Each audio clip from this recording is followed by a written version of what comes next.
This week we're talking about Pluto. It's been in the news again because three professors at Harvard discuss if Pluto should be or shouldn't be a planet. And since 2 out of 3 thought it should be, and the people there voted for Pluto to be a planet, people erroneously thought that Pluto was back being a planet. And that's not the case. Pluto is not a planet until the International Astronomical Union decided it's a planet.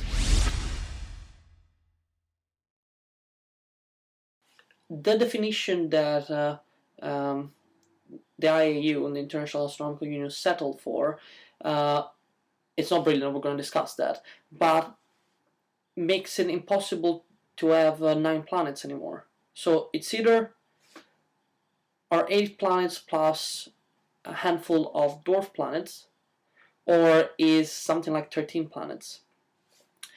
The reason why we needed a new definition for planets was because we discovered another object in the solar system that it was then named Eris, and it's bigger than Pluto. I personally don't think Pluto should be a planet. My reasoning comes from its mass. I think Pluto is too small, and my sort of piece of evidence for it is that Pluto and its main satellite, Charon, they orbit around a common center of mass.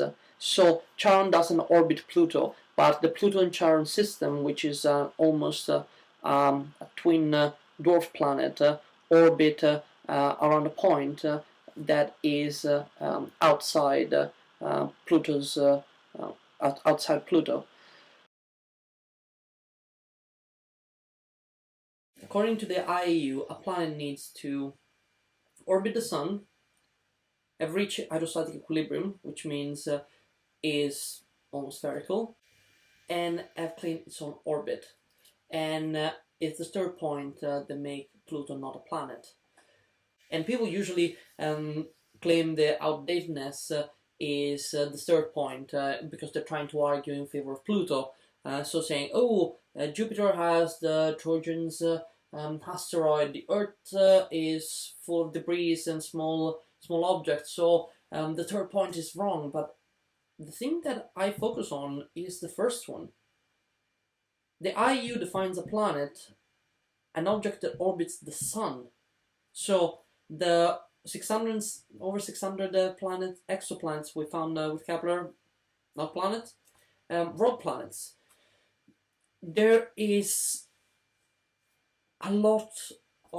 there's plenty of room for improvement of the definition of a planet.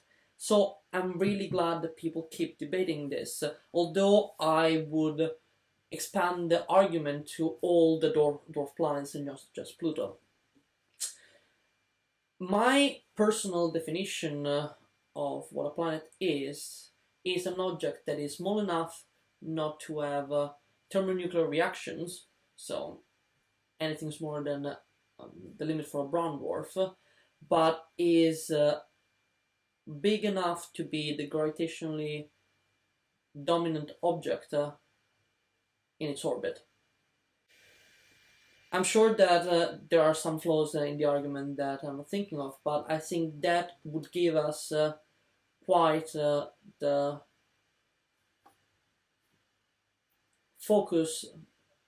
I think that would give us the necessary focus for what a planet-like object should be like. So, not too big, not too small, just right.